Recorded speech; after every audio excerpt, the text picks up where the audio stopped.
was to remember those victims in LA, Gaza, Syria, all over the world. Keep them on your prayer.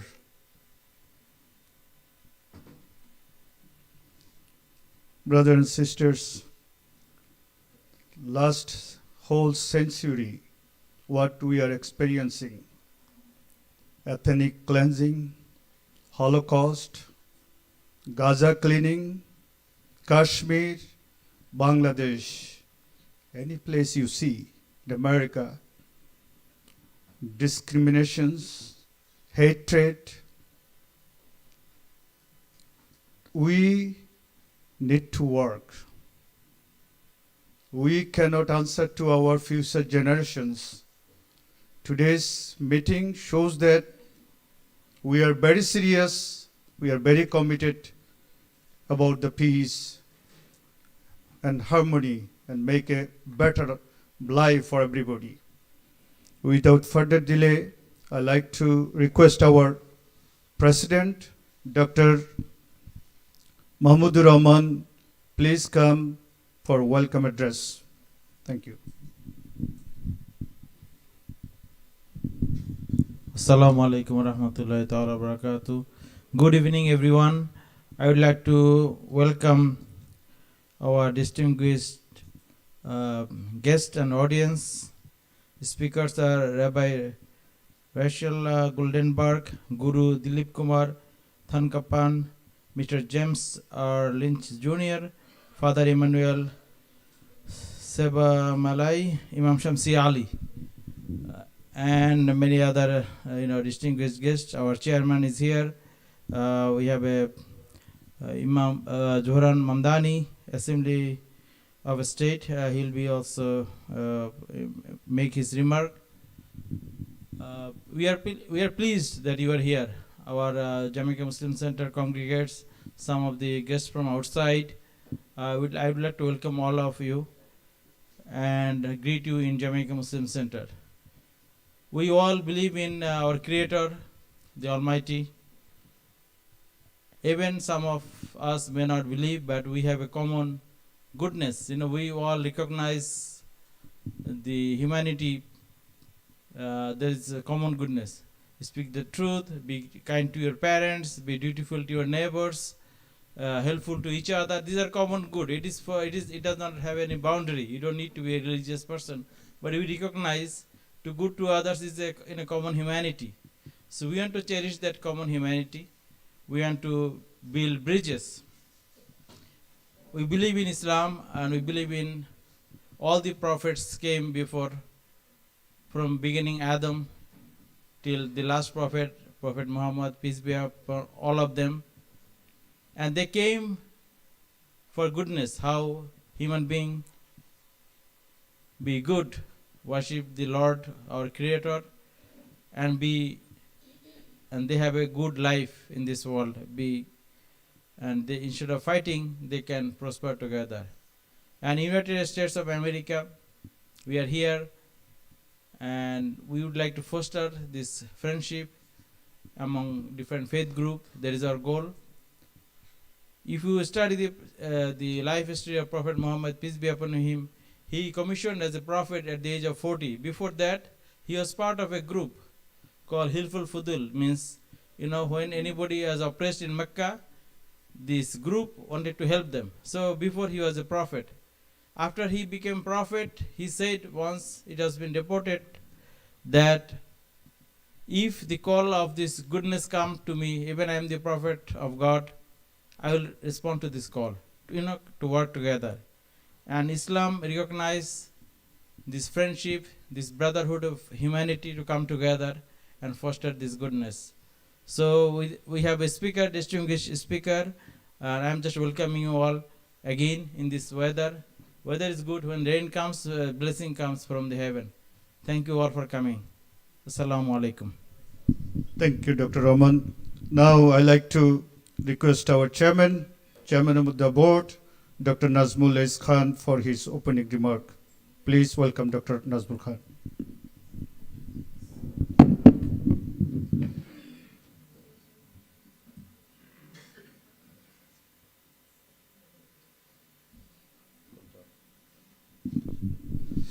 Assalamu alaikum wa rahmatullahi wa barakatuh, brothers and sisters from JMC community as well as from all the faith, and you are all welcome here.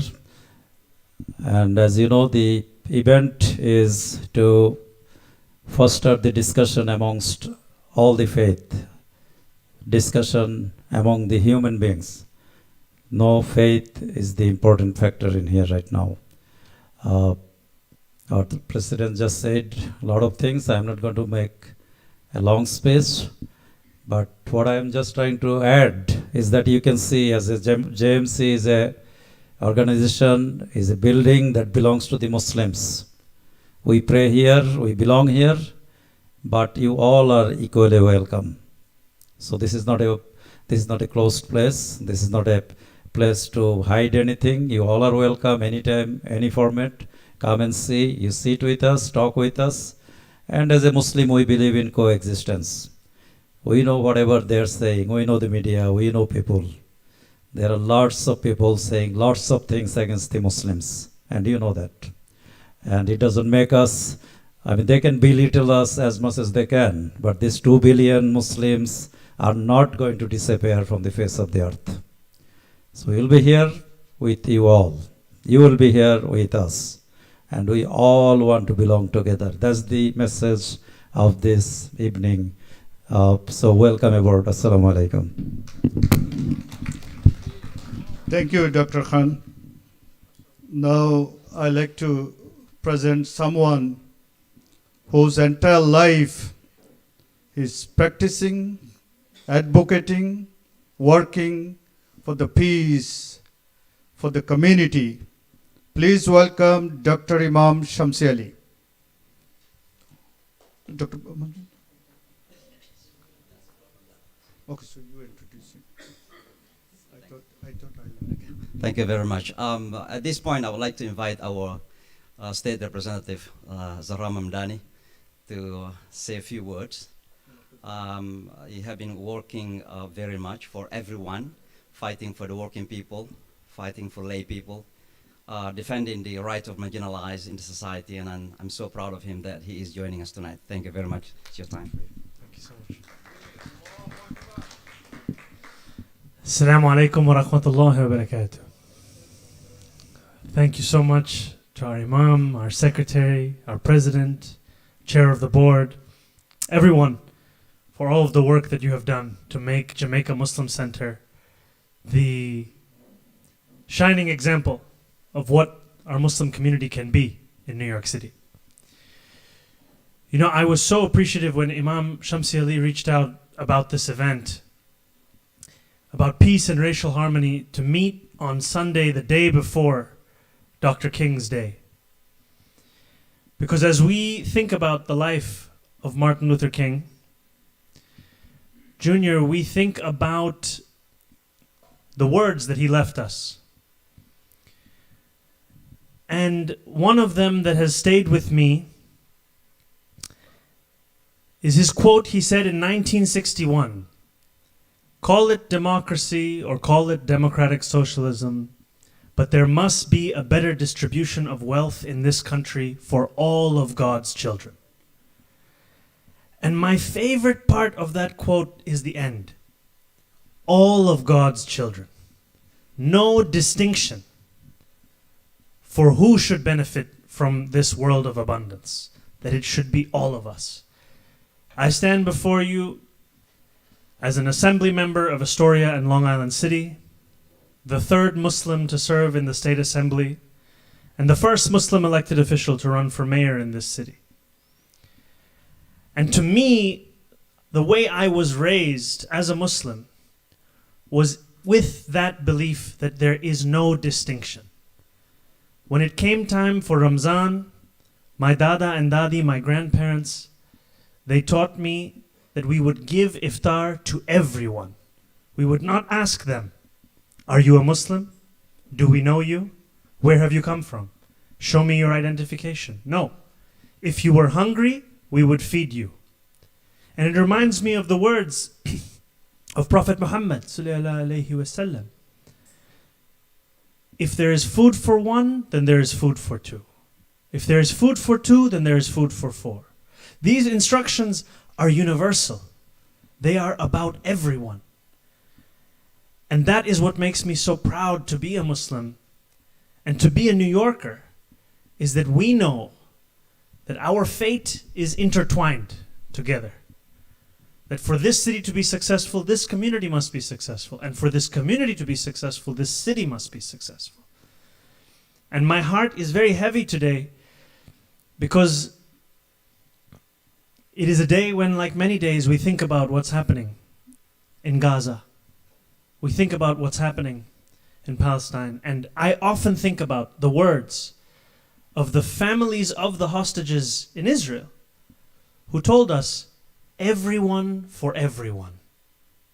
These are the words that we were told by those families. And I always remembered it, that we cannot pick and choose who should be free, but it should be everyone together. And so we pray that we remember that's the lesson, that everyone's human rights must be respected, and that here in New York City, as the chair of the board reminded us, we are not going anywhere, and neither is the rest of this city. So it is up to us to work hand in hand so that we can make clear that all this community wants is equality. Not preferential treatment, not favoritism, not a hierarchy, equality. And as a Muslim community, we must believe that every other community deserves the same.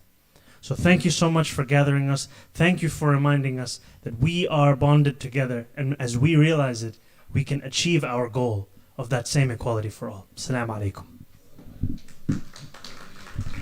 Thank you. We want to see you as a mayor of New York City. Now again, I mentions the person whose entire life dedicated for interfaith and communal harmony, the leader of this community, and our director, Dr. Imam Shamsi Ali, is going to lead the rest of the program.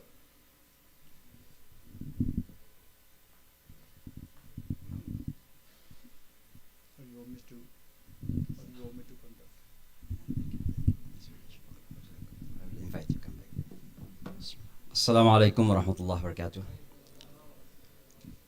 Shalom, namaste, and peace. Let me begin by thanking the Almighty for this opportunity that we are here together tonight, despite of this type of weather. Brother, you can take a chair and can have a seat, please. And without thanking all of you, I will not be able to thank the Almighty. So thank you very much for being here tonight, particularly the speakers and my non-Muslim friends who are here tonight.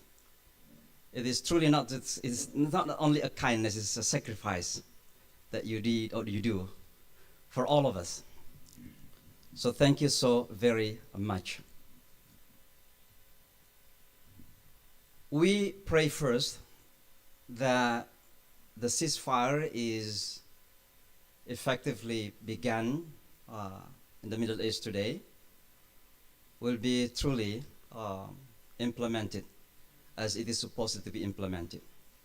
That is our hope. As Muslims, what we want is only peace, nothing else. We want peace for everyone. Because peace for ourselves without others is not peace. Peace for everyone. So we pray for them, that may Allah, the Almighty, continue to guide them, that they can be honest to what they have agreed upon. We also pray for our country, as Americans, that tomorrow is the inauguration of the 47th President of the United States, Mr. Donald Trump. Welcome back. And I'm sure that Donald Trump has learned quite a lot. Everybody has a kind of transformation, and we want to see transformation in him. There is going to be hopefully better. As a part of this society, brothers and sisters, we are committed. America has given us so much. We want to give back. And that is our brother, Zahran Mamdani, have done so. He came here as a child, and now he is our representative not for Muslims, but for New Yorkers. Because he is giving back for what America has given him. And that is one of the reasons why we are here tonight, to remember the legacy of Martin Luther King Jr. It reminds us that how everyone has dignity that must be respected, that how everyone has fundamental right that must be protected. So we remember that legacy, not only to celebrate, but more importantly, to live by his legacy. So without further delay, this is not my speech. I just wanted to invite all the speakers to come up. First, certainly Rabbi Rachel Goldenberg, please come up to the stage. Then we have Guru Dilip Kumar Tangkapan, come up. Then we have Mr. James Lynch, please do join us.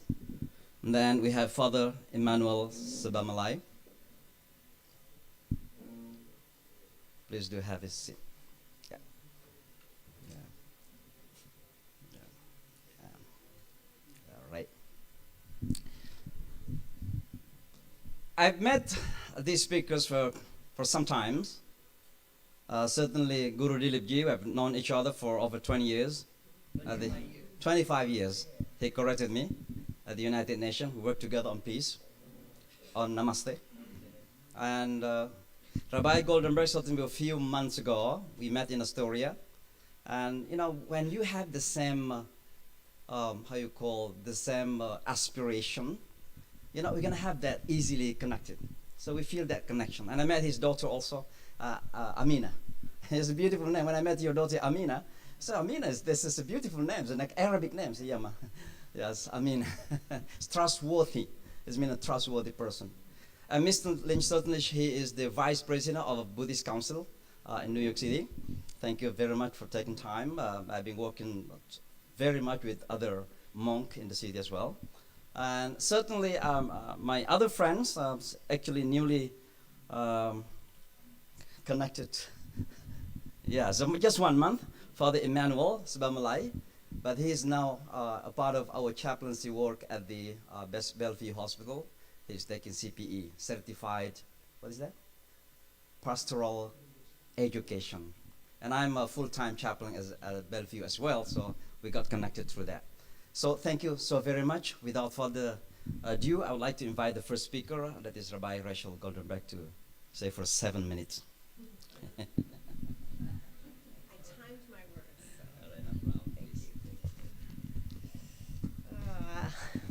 Assalamu alaikum. I did study some Arabic in college, so I have the ayn. And thank you, Imam Shamsi Ali, for this warm invitation and for the ways in which you cultivate relationships across all kinds of boundaries of all kinds of faiths in this city. It's a real honor to be here with all of you, my colleagues who I just met. To recommit to bringing forward the legacy of Dr. Martin Luther King Jr. I also just want to point out that we have some folks here from my community, Malchut, a progressive Jewish spiritual community in Western Queens, and just so glad to have you here in the room with me as well. And I want to open first with a prayer. As the ceasefire and hostage deal finally went into effect today between Hamas and Israel, Holy One of Being, we are still holding our breath after all of these months. We are filled with gratitude and relief that a ceasefire and a hostage deal are finally here, that the bombs are quiet, finally, that 3 Israeli hostages went home today to their families, and we pray that the ceasefire might hold, that folks do uphold their commitments so that no one has to live in fear of bombs falling on their families, on their homes, on their businesses. And we pray that all displaced people may return to their homes in Gaza and in Israel, and that humanitarian aid might make its way to all in Gaza in need of medicine and food and water and shelter. and that all the hostages may come home to their families. May the work of healing and rebuilding and peacemaking begin. So I believe, and my Jewish tradition and history teach me, that racial harmony and peace can only come through solidarity between diverse communities within the society. In his words to the Rabbinical Assembly in 1968, Dr. King spoke of a coalition of conscience that is needed to steer the ship of our country away from the old destructive rocks of racism and division to which it was headed then, and I think many of us see it heading there today. But when we stand together and when we show up for each other, we can make our world the place that he dreamed of, the place that we dream of for ourselves and our children. The very beginning of the book of Exodus, which we read in synagogue just this past Shabbat, this past week, it speaks to this need for solidarity across lines of difference. So I'm going to tell some of these stories, and I just want to be very clear that when I speak about the Egyptians in the story, I'm talking about the ancient people in the Bible, right? Not the citizens of the modern country of Egypt. And to be also clear that when I talk about Israelites and Hebrews, and those names are used interchangeably in the Torah, and when I speak of them, I'm not referring to citizens of the modern state of Israel, but I'm speaking about my ancient ancestors, biblical ancestors. So the book of Exodus opens with a new Pharaoh arising over Egypt who doesn't know Joseph. This king doesn't know or care to know or to understand the Israelites who are living in his land. This new Pharaoh divides Egyptians from the Israelite community who migrated to Egypt and thrived there during an earlier famine. And rather than seeing the Israelites as an integral part of Egyptian society who help the society to flourish, this new Pharaoh tries to persuade Egyptians that the Israelites are a threat. He imposes slave labor upon them and places taskmasters over them in an effort to repress them and to divide them from the rest of the society. But his policy doesn't work. It doesn't reduce the birth rate of the Israelites as he had hoped. So then he institutes a new, very harsh and brutal policy. He instructs the midwives who help the Hebrew women give birth to kill all of the Hebrew baby boys. But two midwives, Shifra and Puah, defy the king's decree and they let the boys live. This is a moment of profound courage on the part of the midwives because the punishment for defying the Pharaoh's decree is death. So later Jewish commentaries on the Torah, they ask whether these midwives are Israelites themselves, because the language of the text is not terribly clear. And some suggest that these midwives who refused to kill these baby Israelite boys, they suggest that these midwives had to be Egyptians because Pharaoh wouldn't have been able to trust the Hebrew midwives to follow the command to kill the babies of their own people. So these midwives must have been Egyptian. It's okay. And that is what really makes this such an amazing story. The text says that the midwives feared God and that is why they save these babies. They see themselves and the Israelites as part of the same whole. These Egyptian midwives and the Israelites are all humans created in the image of God. And so they join in solidarity with the Israelites and they save these Israelite boys.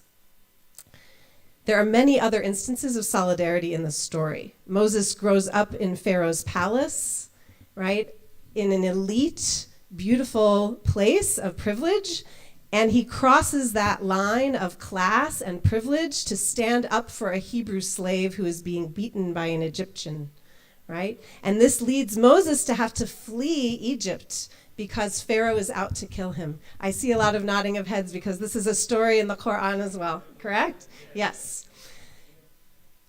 Also, a whole mass of Egyptians, they see their lives and their fate as bound up with the fate of the Israelite people, and they leave Egypt with the Israelites during the Exodus, and they come with us during our wanderings in the desert. Also, Moses marries a Midianite woman, not an Israelite, and his father-in-law accompanies him, Jethro, right? What is his name in the Quran? I forget. Shu'aib, okay, thank you. And he gives Moses important leadership advice, right? All of these crossing of lines to help each other.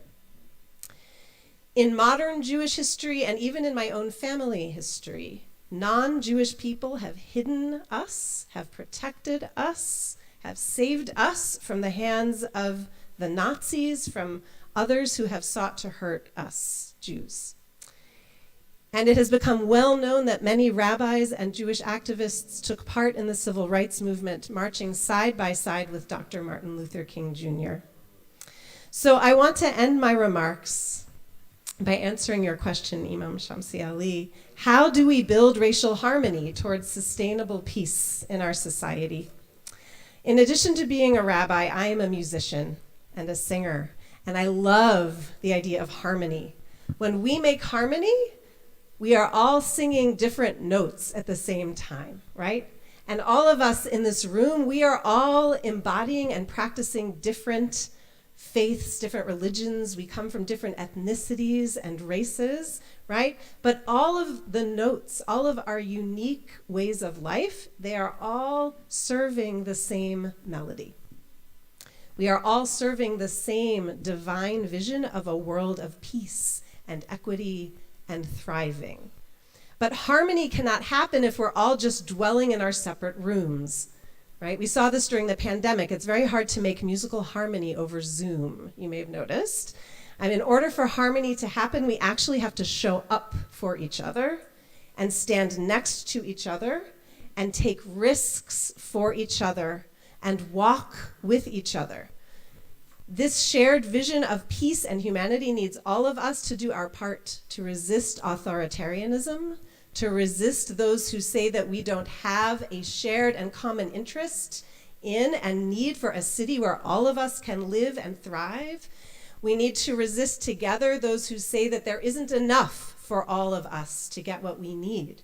Black, white, brown, Jewish, Christian, Buddhist, Muslim, Hindu, atheist, citizen, longtime New Yorker, new immigrant.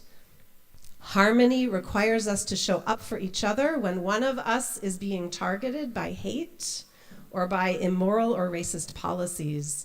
We only have sustainable peace when we show up for this work and for each other over and over again. We need each other to be those courageous midwives and to birth this vision, Dr. King's dream, into being side by side. Thank you. Assalamu alaikum.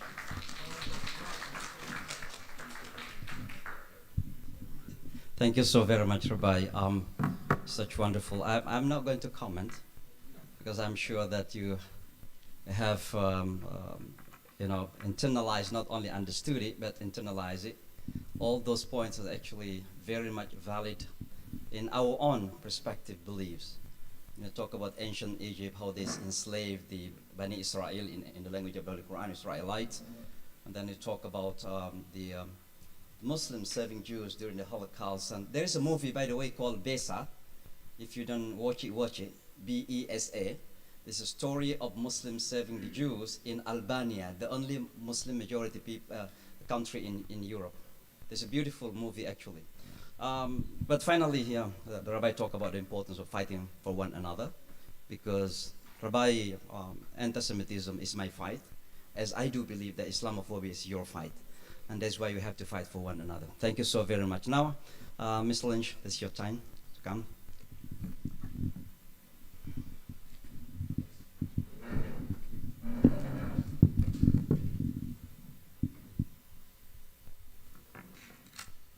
Good evening, everyone.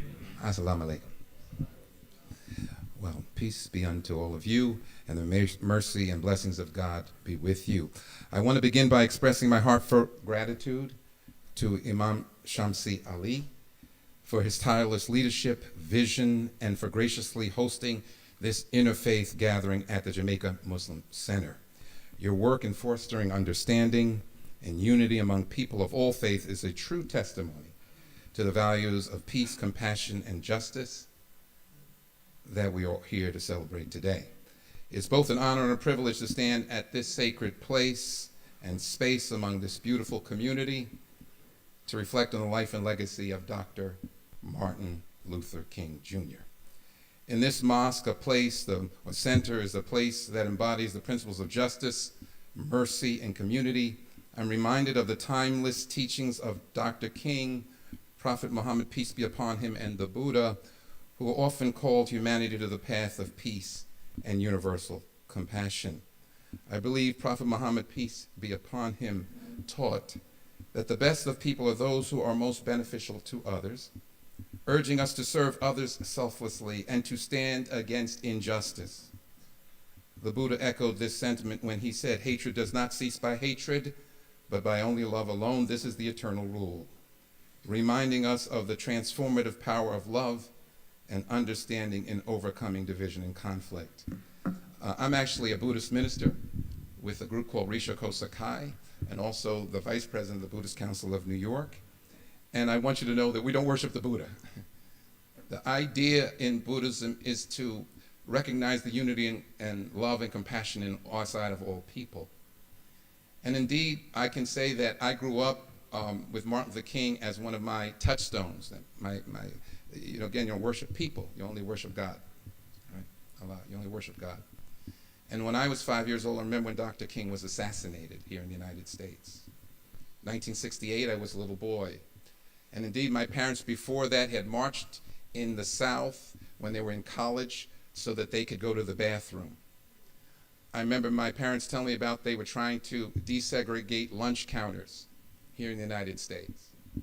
And one of the key things that Dr. King was always talking about was the unity of people regardless of faith or tradition or color. And it's good to me to say those words, but I wanted to say the words of Dr. King directly, that I had actually brought this book. And so I'm going to change it at some places where he said it, but I hope that it works for you. He said, talked about God, and when I say God here, I'm going to say Allah. There's so much frustration in the world because we have relied on gods rather than Allah. We have genuflected before the God of science only to find that it has given us the atomic bomb, producing fears and anxieties that science can never get rid of. We have worshiped the God of pleasure only to discover that thrills play out and sensations are short-lived. We have bowed before the God of money only to learn that there's no such things as love and friendship that money cannot buy. And that in a world of possible depression, stock market crashes, and bad business investments, money is a rather uncertain God. These transcendent or transitory gods are not able to serve or save or bring happiness to the human heart. Only Allah, God, is able. It is faith in him that we must rediscover. And then the last thing I wanted to say, very short, was this. Let me make sure I get the right quote. I want to make sure I get this right one. Hold on. I want to get the right one. Here we go. He said this. He's talking about education, because I don't know how many of you have children. And if we're wise enough, Martin Luther King was always talking about how we're going to educate the next generation of people. What are we giving them? What is our faith giving the next generation of people? Are we going to teach people how to love and be compassionate and be caring and to be thoughtful, to be courageous? Or are we going to be fearful and bow down, as he said before, to the God of money? He said this, I often wonder whether or not education is fulfilling its purpose. A great majority of the so-called educated people do not think logically and scientifically. Even in the press, the classroom, the platform, and the pulpit, many instances do not give us objective and unbiased truths. To save man from the morass of propaganda, in my opinion, is one of the chief aims of education. Education must enable one to sift and weigh evidence, to discern the truth from the false, the real from the unreal, the facts from the fiction. The function of education, therefore, is to teach one to think intensively and to think critically. But education which stops with efficiency may prove to be the greatest menace to society. The most dangerous criminal may be the man gifted with reason but with no morals. We must remember that intelligence is not enough. Intelligence plus character, that is the goal of true education. The complete education gives one not only the power of concentration, but worthy objectives upon which to concentrate. The broad education will therefore transmit to one not only the accumulated knowledge of the human race, but also the accumulated experience of social living. I really believe that's what Muslims do. They love their community. Indeed, half of my family, on one side of my family, they actually lived in Saudi Arabia. They were Muslims, devout Muslims. And I studied with my other side of my family, were all Christian ministers. And so I really believe that there's a blessing that Imam Shamsi Ali has done here today. Because when we have other faiths coming together, we have a chance to bring love and compassion and joy and hope to a city and society that needs you. They need you to stand up and be loving and compassionate and let your faith shine amongst the people who are lost. And so that's what I want people to know, that Martin Luther King gave his life. He died in this country so that we could have hope and that we could give hope to others in a time of great trial and tribulations. Thank you so much.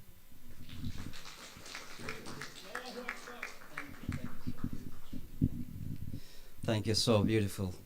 You know, one of the things that truly attract me a lot about Buddhism is the protection of environment.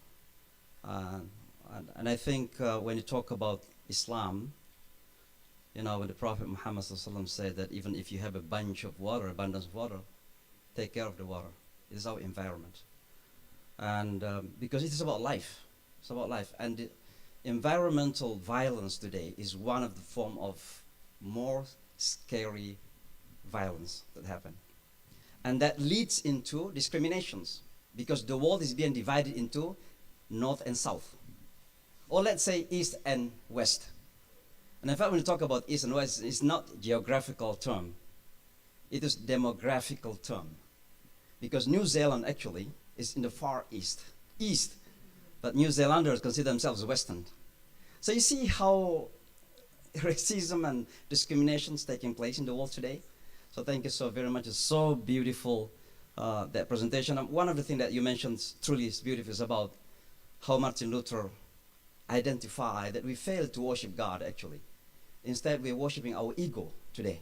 And it's money, power, and all the problems that you see in the world today, and it's wars, killing, whatever, terrorism. You know, all these are about ego, because people are worshiping ego, even sometimes in the name of God, in the name of religion or God. But actually they are worshiping their own egoistic tendency. Now, it's the time for my good friend, Guru Dilipji, to deliver his speech. He's a renowned international yogi.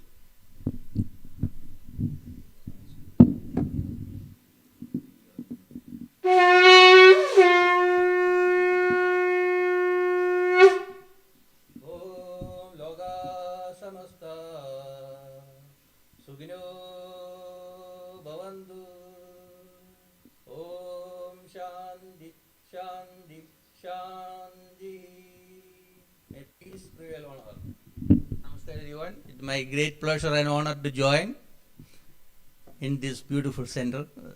I'm coming so many years. I want to thank Imam Shamsi Ali, my long time silver jubilee we are celebrating as a friend, and his family. You know, we used to do so many events at 4 West 43rd Street. He had a center there, and my friends, old friends, new friends, and all the trustee board members and the friends here.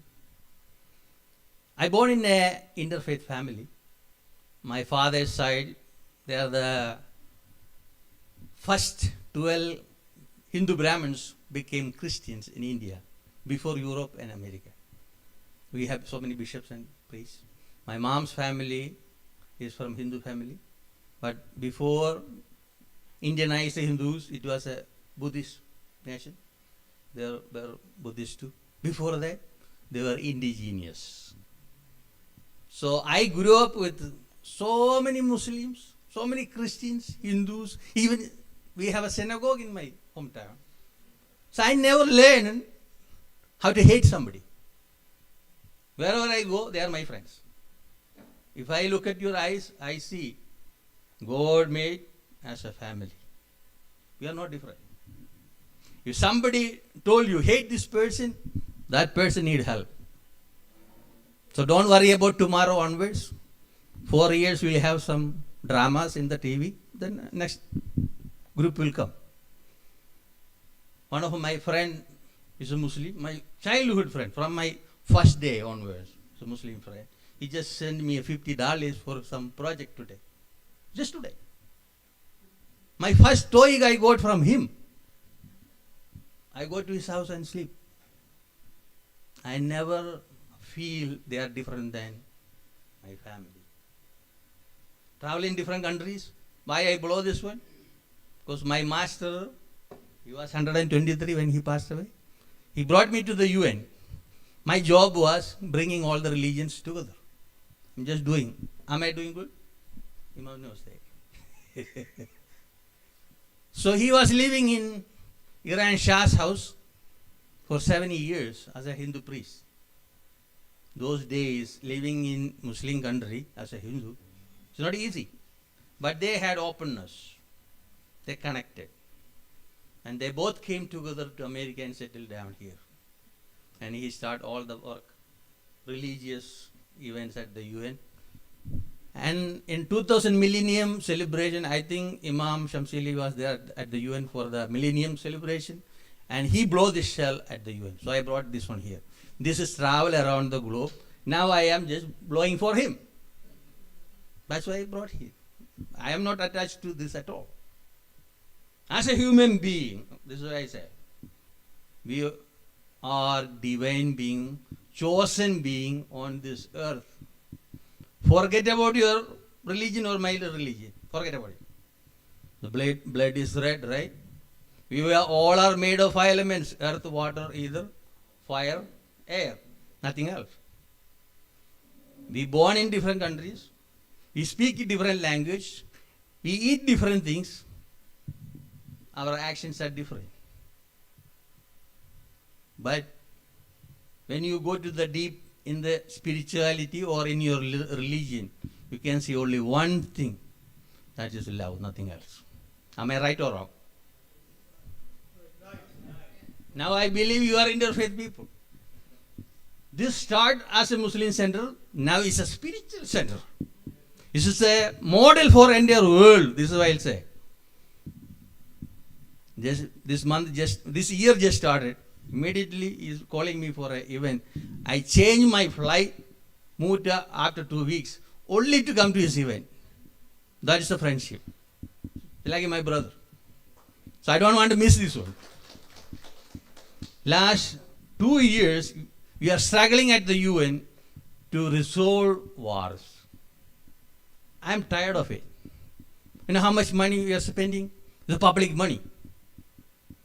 Trillions of dollars we already spent only for wars. We don't have enough money for a meal. See how many homeless people are in the city. It's growing. It's not correct. So we had to take care of every single child for their education, their health, not only physical, mental and spiritual too. People are going away from religious places. That is not good. They end up with the drugs. That is not good. So we have to make the change in the city. So we all have to work together. When I grew up, I was preparing for the civil service exam. So I had to study zoology as a main and history. So I had to study Indian history, world history and American history. 2 people I like. One is Abraham Lincoln and one is Martin Luther King. They made difference in this country. But don't forget about indigenous people, those who gave facilities for us. Make sure they are part of us. Whenever you go to somebody's place, think about they are our siblings. We have to open up our heart, not with the knife, with vibrations. From the first inhalation to last exhalation is our life. Everybody is going to die one day. So this within this short time, how we can make a beautiful life to celebrate. Rather than blaming, when you smile at somebody, they feel comfortable. I remember when I moved to America, first borough was Brooklyn. Brooklyn is usually open area, a lot of artists are there. I smile at a person, just look at me like this. Same day I had to leave, next day, same time, I smile at it. So after a few days, they start smiling back to me. I said, oh, nice. Because I grew up this way. When I walk to school or wherever, we say hi to everybody. This is where I grew up. Don't think I am from India. India is a big country. I am from Cochin, Kerala. Kerala is different. All the religious people are there. We never see any war. We focus on education. When communist government announced total literacy campaign, I was in Congress party. I just went to this project. I want to educate people. So I had 70 years, 80 years, 90 years old people are coming to my class. They don't know how to read and write. So within 3 years, we got total literacy in my town. Then government of Kerala took that as a project for the state. Within 5 years, we got 100%. You see their face when they read newspaper. So we had to educate people. We had to put all the effort for their people's education, healthy lifestyle, and spiritual lifestyle. Any religion, whatever you belong to, believe and go to the depth and follow the teachings. Not just talk, just do it. You live it, you practice, you teach. When you teach, it will go in practice. So I hope we will have more events like this and make it bigger and bigger. Even we need people on the street standing there, waiting to come here. It will happen. Thank you, everyone. Appreciate it. Oh, thank you. Thank you, Guruji. We call him Guruji. And Guru means teacher, actually, right? It means teacher, yeah. I like that smile. In Islam, smile is a form of charity. But there are many people also smiling themselves without any reason on subways. Because you lost the smile, the real reason of to smile, because of this worshiping ego of wealth and money, and our real home, actually shared common home, is humanity. In that single home, there are rooms. We may have different food in those rooms. We may have different type of decoration in those rooms, but we acknowledge the existence of other rooms in the same home. That's our common humanity. So thank you very much for that great reminder. Let me now invite another friend, Father Emmanuel Sibamalai, who is originally from Sri Lanka, but is a Catholic priest here in America. Please do come.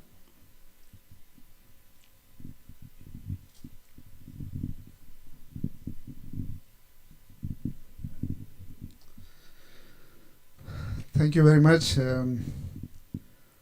Assalamu alaikum. Peace. Namaste. Vanakkam. Vanakkam is same peace in Tamil, my language. So when I say I'm from Sri Lanka, most of the people do not know where the Sri Lanka is. They say as Indians, of course, say, oh, I am Indian, but next to India. So when Imam asked me to prepare a speech on this occasion, I was a little bit nervous, and I went through the whole history of Martin Luther King and prepared a formal speech. So he asked me to give me a finish within 7 minutes.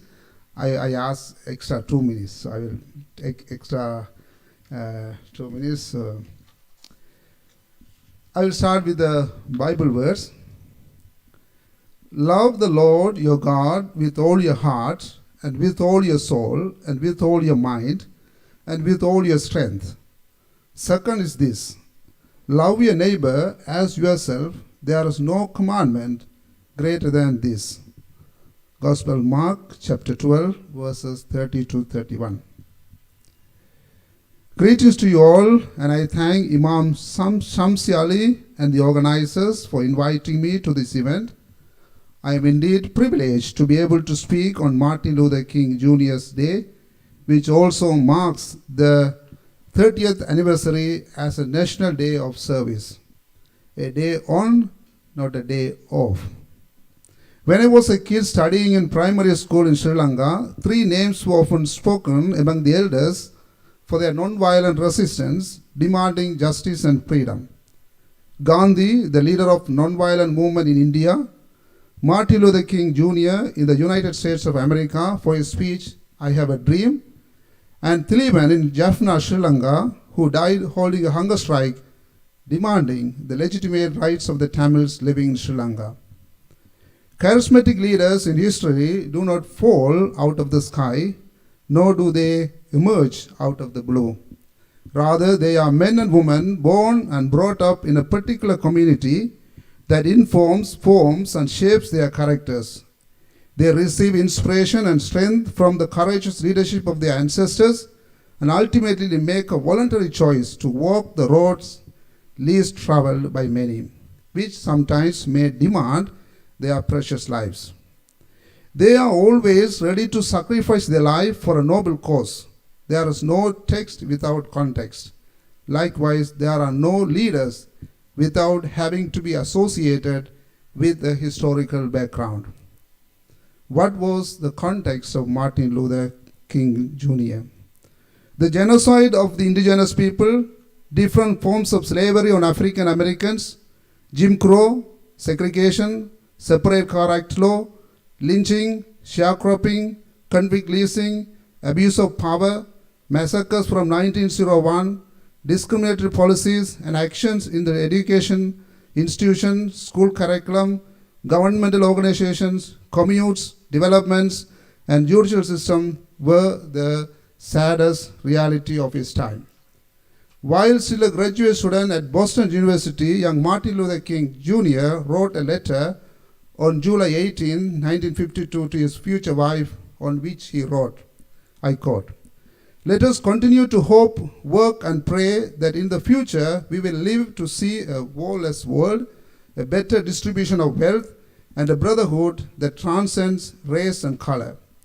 This is the gospel that I will preach to the world." He also was an advocate of the social gospel.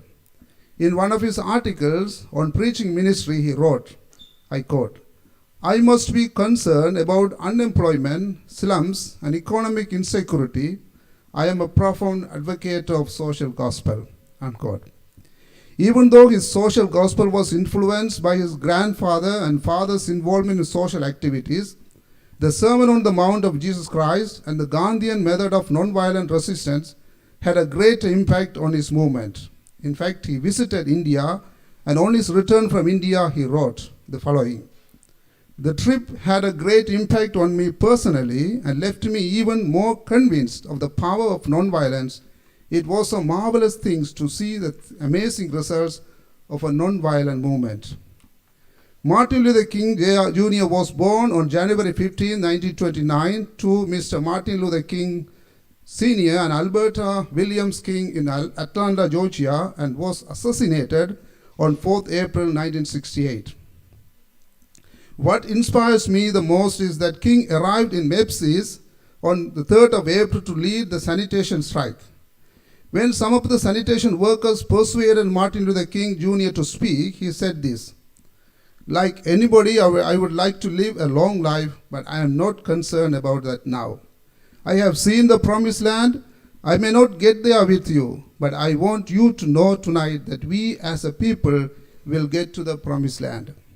On the following day, 4th April 1968, he was shot and killed on the balcony of the Lorraine Motel. I must also highlight the genocide war in Sri Lanka against Tamils, as I am Tamil myself from Sri Lanka and experienced the horror of war. Since 1833, various discriminatory policies and laws have been enforced under the notion of singular country, aimed at the destruction of, in whole or in part, of the Tamil population. This culminated in a brutal war in the 1980s, which ended in 2009, resulting in the deaths of over 165,000 innocent civilians. According to Bishop Rayapi Joseph, more than 165,000 individuals remain unaccounted for, especially only during the final stages of the war. I also have a dream that one day the Tamils living in Sri Lanka will live with respect and dignity in their homeland. The war in Gaza, Israel and Gaza has not completely ended, and the war in Ukraine and Russia continues. We continue to see the rise of conflicts between countries in the world. The question of what drives these wars is complex and multifaceted. Is it rooted in geopolitical maneuvering? Is the influence of shadowy deep state actors, testing grounds for new weapons, competition for resources, or an inherent desire for power and territorial expansion? Understanding the underlying causes is crucial for any meaningful resolution. Without addressing these fundamental issues, achieving a just and peaceful society remains a significant challenge. The layers of history, politics, and economic interest all play a role in perpetuating these conflicts. All these things must be considered in pursuing true justice and sustainable peace in society. The mission and vision of religious leaders and intellectuals. As leaders of society, how can we all be effectively work for racial harmony, sustainable justice, and peace in society? Our task is not only to speak against injustice in society, but also to prevent discrimination and genocide from happening in the future. Jimmy Carter, the President of the United States from 1977 to 1981, who in one of his speeches said the following: "Our commitment to human rights must be absolute. Our laws are fair, and our natural beauty is preserved. The powerful must not persecute the weak, and human dignity must be enhanced. We can choose to work together for peace. We can make changes, and we must." Finally, unity in diversity is God's nature and the nature of the world. Diversity is beautiful because it helps us to understand the existence of uniqueness in others and makes us to realize and value our uniqueness, leading to tolerance, acceptance, forgiveness, and love. Love is the basis for the good and growth of any society. Sustainable justice and peace are possible only when love is present. To the question, which is best for the good of the humanity, democracy, autocracy, or aristocracy? I would say none of them but theocracy. Theocracy is simply put love of God, love of oneself, and love of others. Our love flows from the supreme love, lives with us in the community, and revolves around and goes back to the same supreme love. For any war to truly end, forgiveness is necessary. Otherwise, what will follow is not justice, but revenge. Pope Francis. Thank you, and God bless you.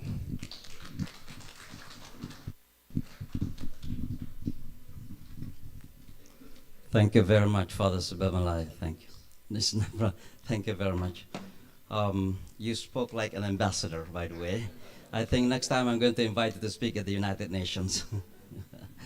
But what really you mentioned is beautiful about the loving your God with all your heart and mind, and love your neighbors as yourself. And that is actually the essence of every religion. You know, how to love our God with all commitment, but at the same time loving our neighbors. And that's what actually America is. America is a very religious nation. It just needs to learn to be religious. And at the same time also, America must realize that the beginning of the Constitution is we the people. And it means every single man and woman must be embraced here in this country.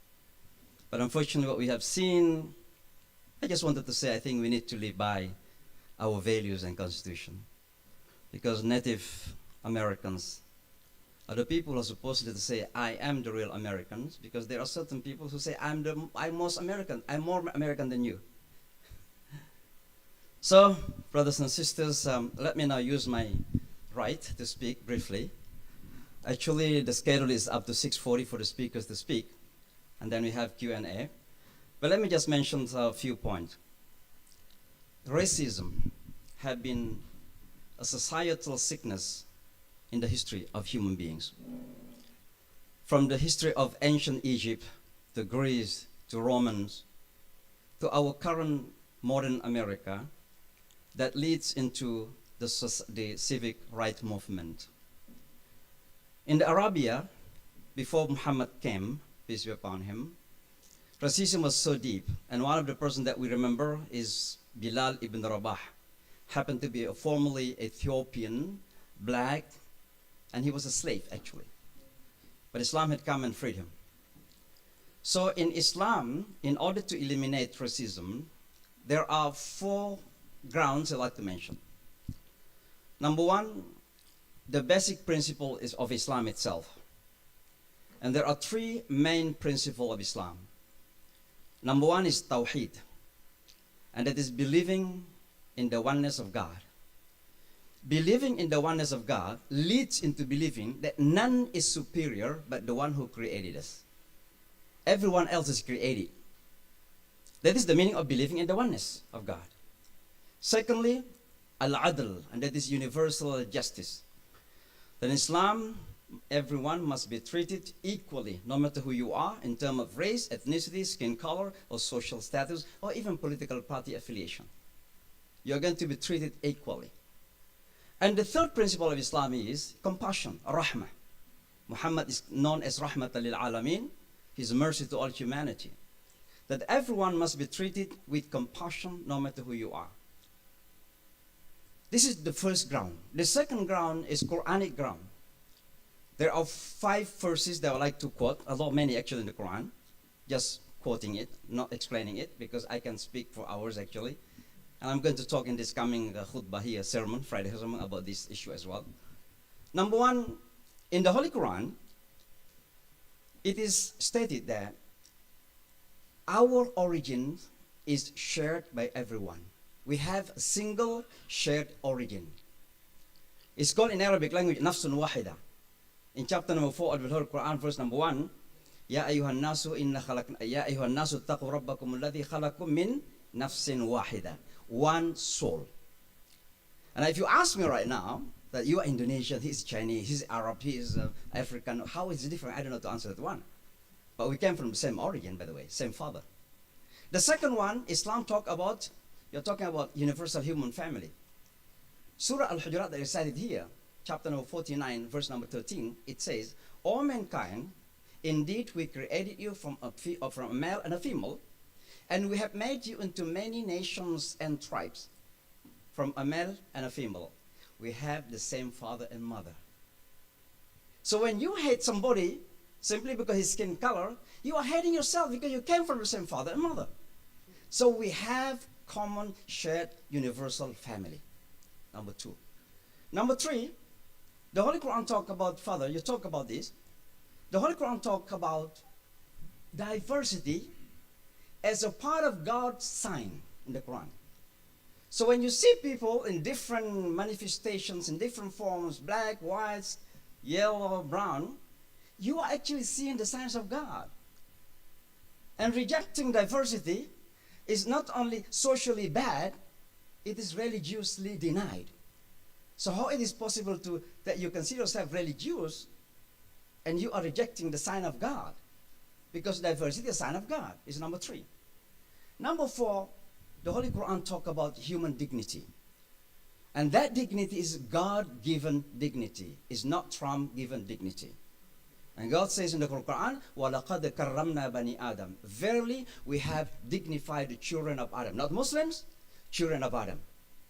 Whether it's black, white, brown, Every single human being is dignified by God himself. So violating anyone's dignity is against God. You have to know that. And the last one from the Quran I would like to quote is about individual responsibility, accountability. That no matter who you are now, you are going to be accountable to take care of your life.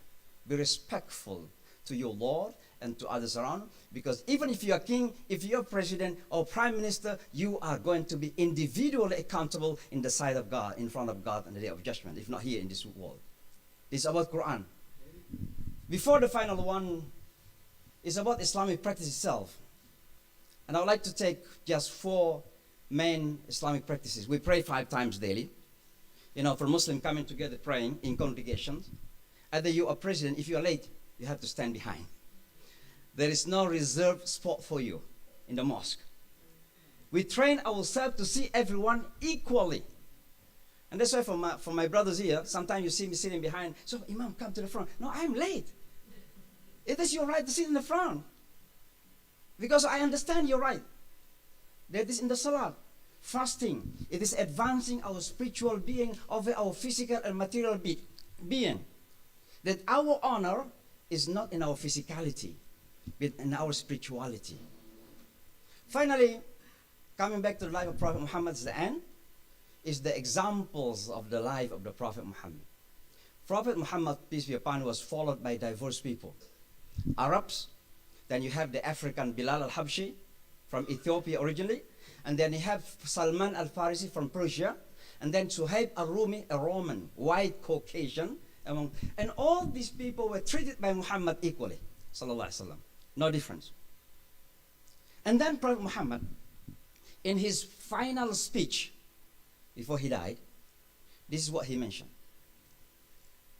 There shall be neither superiority of an Arab over a non-Arab, just like American and non-Americans.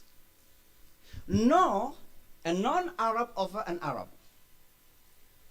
There shall be no superiority of a white over a black, nor a black over a white, except by the virtue of righteousness and piety. In the language of Martin Luther, by the content of your character.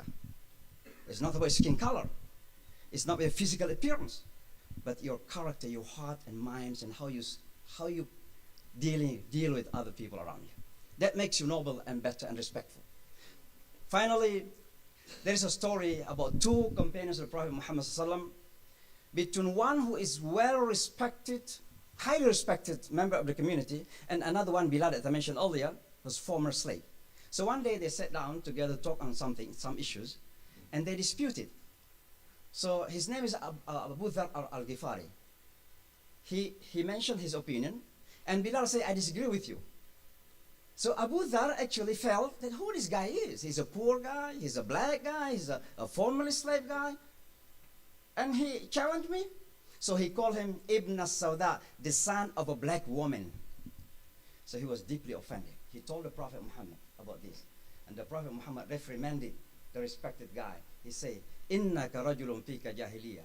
You are a man that's still holding an ignorance. So what that man did, he put his forehead down. He said, Bilal, step on my head. I have to pay the price. That is the way, brothers and sisters, to eliminate racial arrogance. By simply we are white or black or brown, whatever we feel, we are better than anyone else. We are all equals. And that is the essence of Martin Luther Day's teaching. May Allah subhanahu wa ta'ala bless us. We have a few minutes for Q&A. It's a time for you to ask questions or to comment. It's open to everybody. Please do so. Here's the microphone here. Yes.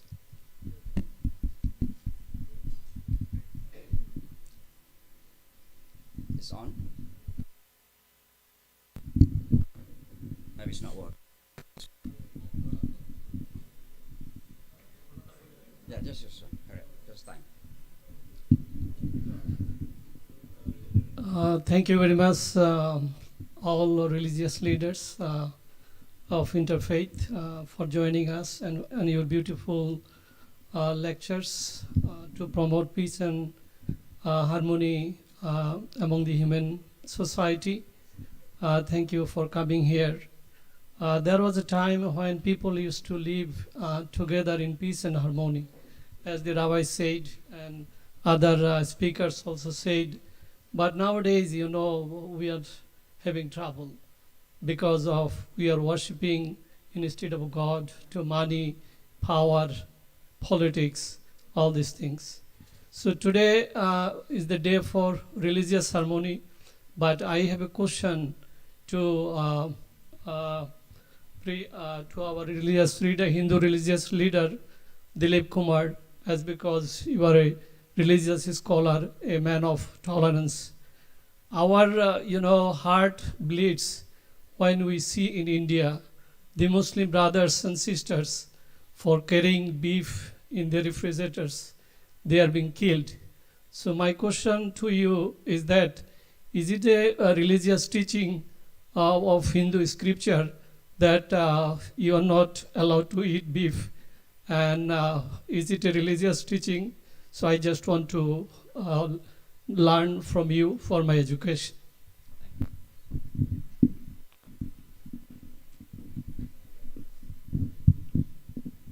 So a lot of tribes, they eat everything for their survival.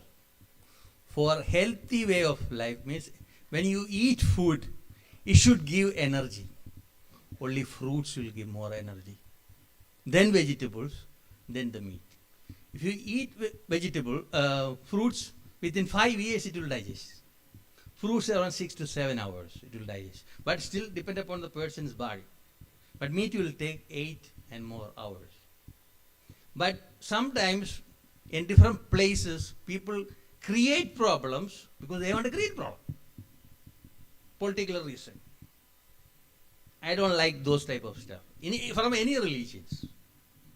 When they had a temple ceremony, I got an invitation. I am the only person who got invitation from the UN. I didn't go there. I don't want to go and make a conflict. I don't need any religious place for me to connect with God. The nature, wherever I go, I just go within. Nothing else. So a lot of people know I go to Muslim places, including Sufi groups. I dance with them. When people sing in the churches, I sing with them. When people do meditation, I sat with them. You see the Indian shofar? This is my practice. Whatever written in the text, make sure it is applicable for everybody. So like if you have an old cell phone, you get a new phone with all the gadgets, you take out the old one, you use the new one. So upgrade yourself. Use logic. If I eat, it is going to hurt me or not. If you have cancer, are you going to eat sugar? So use logic. So forget about India, Bangladesh, Pakistan, America, Africa, whatever. We are in the heaven. Make this place as a heaven with harmony. That's my viewpoint. Certainly he doesn't represent Modi here tonight.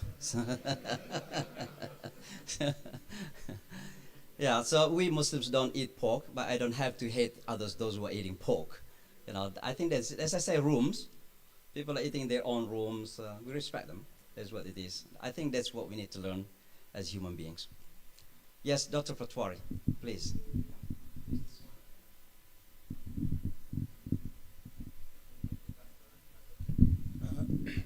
Assalamu alaikum all. It also assigned to you. I just start quickly with my very favorable quote from Dr. Martin Luther King. I used to speak quite often, this one. His quote is that dark cannot remove darkness, only light can. Hate cannot remove hatred, only love can. So my question is, every religion, peace is a fundamental. As I said, Assalamu alaikum, peace be upon you. In the Old Testament, Shalom, peace, right? But for Christianity and Judaism, Om Shanti, Hindu, Om Shanti, right? In Hindu, peace. So all the major religions, I see peace is the fundamental, right? But what is happening in the world? There is no peace. And as a leader, faith leader, we can distinguish ourselves Bangladeshi, Indian, Pakistani, American, white, black, right? I speak Bengali, he speaks English, cultural difference, regional difference. But as a faith leader, you have broader access to all the community because faith people are in every culture, every religion, every faith. So my question is, our faith leaders are not doing their job? What is problem? Thank you. So I think I'm going to give this to everyone to answer for maximum 2 minutes. So we have 8 minutes to go. Yeah, Rabbi first because you I'm not sure I'm ready to answer that. I think the question, I think Imam Shamsi Ali talked about this. Who do we see ourselves in service of? What do we see ourselves in service of? Is it, self-preservation? Is it only, to circle the wagons and protect our own? Are we in service of our own ego, right?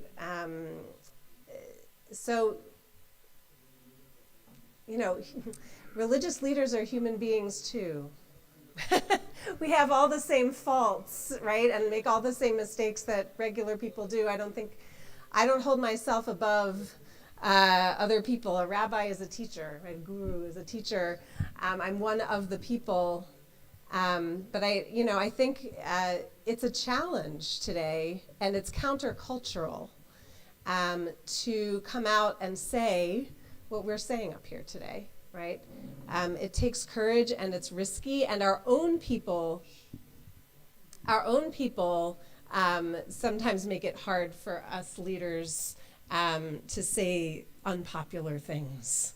And so all the more so, I just think that the bridge building is the key, and the sense that we are interdependent with one another, a beautiful Buddhist concept, and to always be remembering who we serve, right? Which is the one beyond all differences. I'm going to be quick. Thank you. I think it was a great question. From a Buddhist perspective, the idea is to be the living surah or sutra, or in other words, we must become the living Quran. We must be the living Torah. We must be the living Bible. People can say all kinds of things. One of the Muslim leaders in the 1960s said, you could put a cat in an oven, doesn't make it a biscuit. What he was saying is, just because you put a label on somebody doesn't make them a righteous man or woman. They become a righteous man or a woman by their actions, and they must be the living embodiment of whatever sacred tradition that they're following. That's my opinion. Don't want to be pessimistic completely, because there is so much of goodness and holiness among us and in the world. Amidst the hate and evil and a lot of sufferings, of course, there are a lot of holiness and goodness in the world, throughout the world, and everywhere. So that's one of the positive perspective towards things. And the other one is, hate harms the holder than the other. That's a problem. When we harbor evil thoughts, hate within ourselves, or anger, vengeance, they harm us more than the others. That's the logic that we often forget. Within ourselves, even if in the community, if we harbor anger, vengeance, our blood rushes and become our red. If you are fair and white, you will see the red. No, it becomes reddish. You cannot see my face, but the people, the blood rushes to the face and they become like wild. No, why? Because it harms first them, and then only they will harm others. That's the problem. So we should be always be aware that hate, anger, vengeance, any evil thoughts that harms us more than the others. So it is always to be aware, and it is good to be get rid of all those anger, vengeance, and harbor. If we are individually and as a community, that will harm individual as well as the community. It's always to fill with love, goodness, and holiness. That will help us and the community. Thank you. So I will stand with you. I know so many religious leaders join with the politicians and business people. There's no ethics going down. It's not correct. So religious leaders should have ethics and values and humanitarian mindset. Otherwise, it's a problem. I'll give one example. Some years back, somebody stole my passport, all the documents. I was in India. I don't know what to do. Once you lose passport, it will take months to get, and I had to be back here. I called the police, stopped the person in the airport. They said some mental issue. I said, let it go. But I don't know what to do. I had to get my papers, right? I asked my sister, where is my copies of my documents? I threw it in the garbage. You are here? Huh? My sister is telling me. So somehow, the American consular came to my city. I talked with him. This is my card. Come to my office. I call Indian consulate here. Guruji, what happened? This is the situation. No problem. One email they send it. So police came for the verification. So I said, this is the situation. So what will do? I said, I don't know. So I had to leave within few days. So one of the police officer came. I said, I am going to take you to the passport officer. He had a chai, snacks, passport in my pocket. And I came here and they cannot believe I am here. I didn't put even one case. I lost thousands of dollars. By that, whatever they did, ignorance.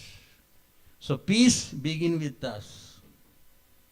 Whatever happened, we are not going to give up our spiritual journey forever. Anybody can cut my head, hands, whatever, I am going to face it myself. But when you see people are doing wrong things, you have to stand up, tell the person, otherwise you will regret for the future. Child is doing wrong things, immediately you say, you did a wrong thing. That's our duty as a teacher. But forgiveness is needed, but don't forget what happened, because it's a teaching. Exactly. That's what Islam says. Yes.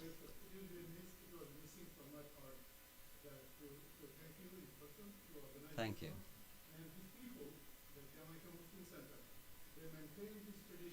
Mhm. Yep. Sure. Secretary is here. Yes.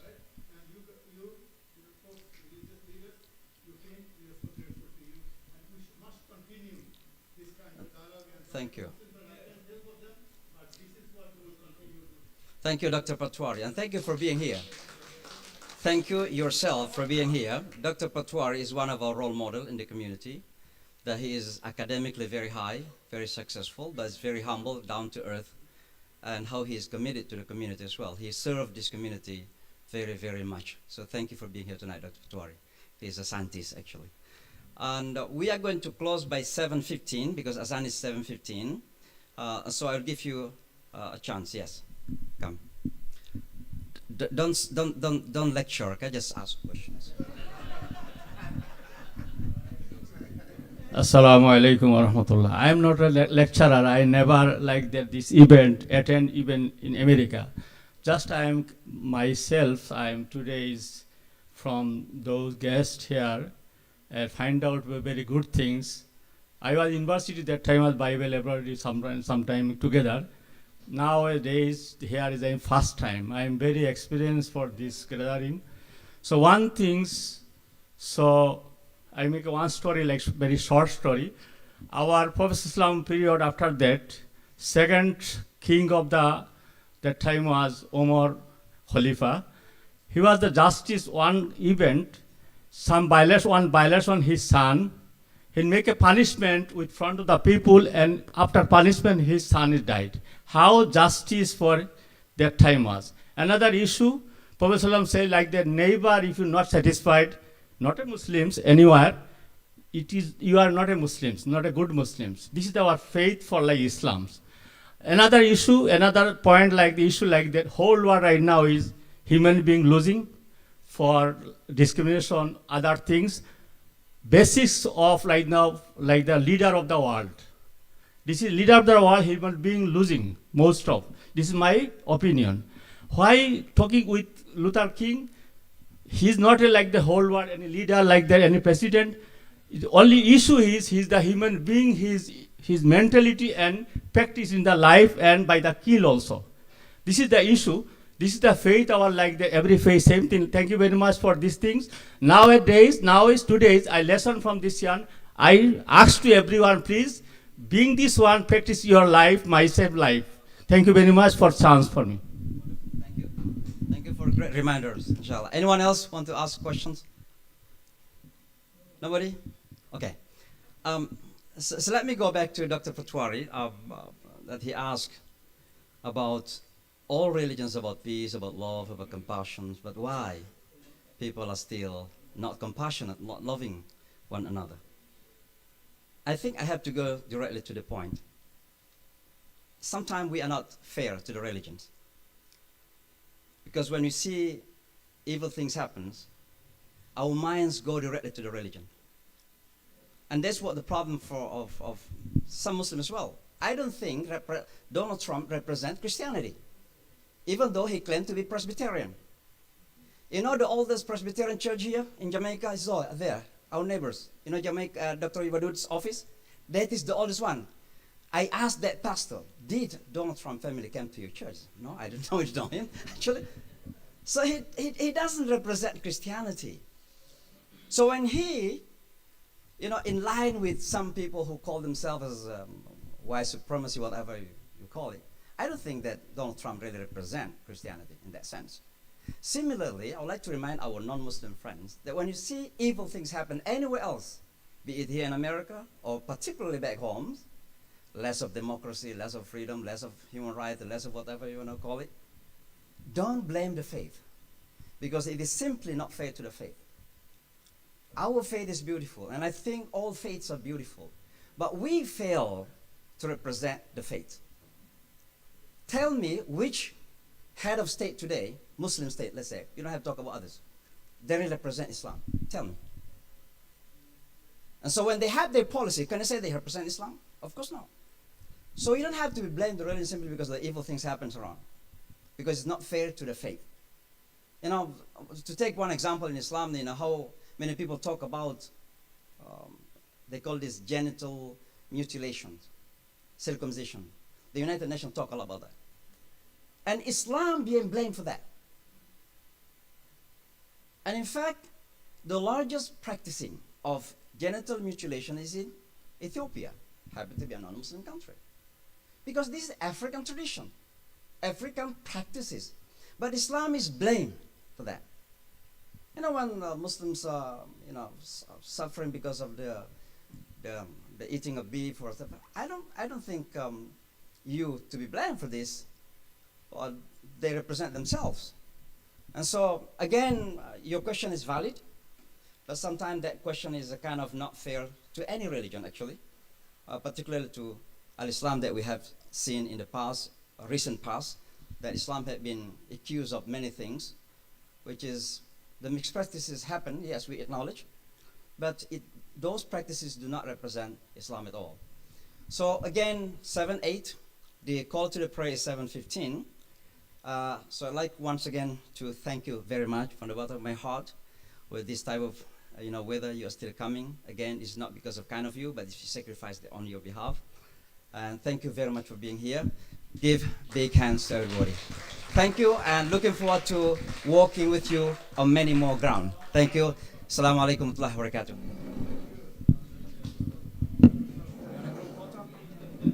You want a group photo? Take pictures, take pictures.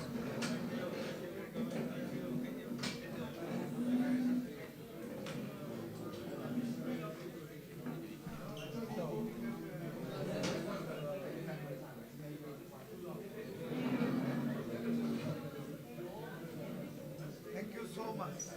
You are everybody very excellent.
আমি পাগল হয়ে গেছি।